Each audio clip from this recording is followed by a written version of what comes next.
Thanks, Ryan. Well, trails are closing across the region, but one Minnesota trail recently took home a statewide award. All that and more as we take you around the Northland, trail by trail.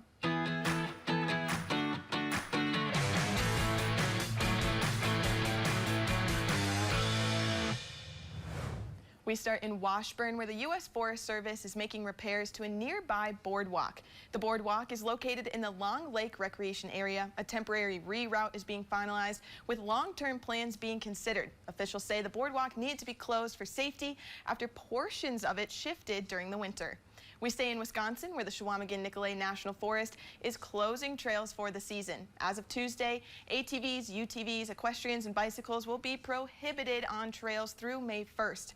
Forest leaders say the trails are soft and muddy, and these closures prevent damage and rutting. They stress that closures now often help prevent closures in the summer to repair damage.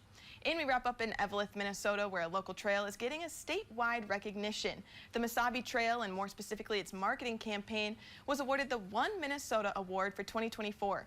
The award is presented by Explore Minnesota and highlights extraordinary contribution to the state's tourism industry. The marketing campaign features a 1-minute video that highlights all 4 sections of the iconic trail. The Mesabi Trail stretches from Grand Rapids to Ely, and officials say they will have the final sections paved within the next year or 2. And if you or someone you know is part of a local trail club or alliance, send us a report or notice of an event to trailbytrail@northernnewsnow.com, and it might be featured as we take you around the Northland, trail by trail.